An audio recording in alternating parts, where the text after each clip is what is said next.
प्रकृति का पर्व, आस्था का पर्व, डूबते सूरज से उगते सूरज की आराधना का महापर्व है छठ पूजा। इस साल 4 दिवसीय महापर्व की शुरुआत 17 नवंबर से हो चुकी है। छठ के पहले दिन की शुरुआत नहाई खाई से हुई, जिसमें व्रती समेत पूरा परिवार स्नान पूजा करने के बाद लौकी की सब्जी, चना दाल और चावल का भोजन करता है। आज छठ महापर्व का दूसरा दिन है, खरना।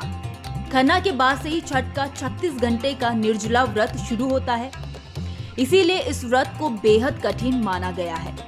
फिर अगले दिन यानी कि सप्तमी तिथि को छठ व्रत का पारण किया जाता है।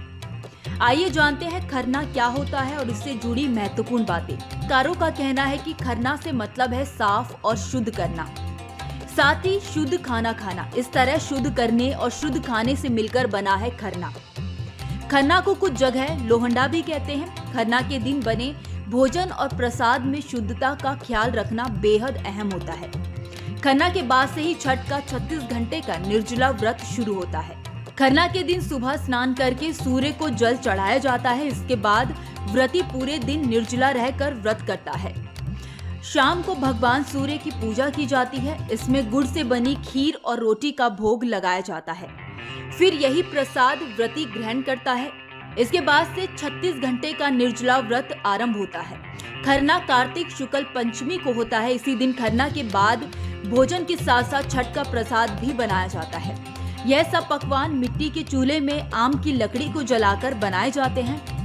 फिर षष्ठमी तिथि की शाम को डूबते हुए सूर्य को अर्घ दिया जाता है। इसके बाद अगले दिन सप्तमी तिथि को उगते हुए सूर्य को अर्घ देने के बाद व्रती छठ पूजा का प्रसाद ठेकुआ खाकर अपना व्रत खोलते हैं। बिहार और पूर्वांचल के लोग बहुत ही आस्था के साथ इस पर्व को मनाते हैं। दिवाली के बाद से ही लोग छठ की तैयारियों में जुट जाते हैं। इस पर्व में व्रत करने वाले लोग 36 घंटे तक निर्जला उपवास करते हैं। हिंदू मान्यता के अनुसार छठ पूजा को बहुत ही कठिन पर्व माना गया है। इस पर्व में व्रतधारी 3 दिनों तक निर्जला उपवास करते हैं। छठ पूजा में माता छठ और भगवान सूर्य की उपासना की जाती है।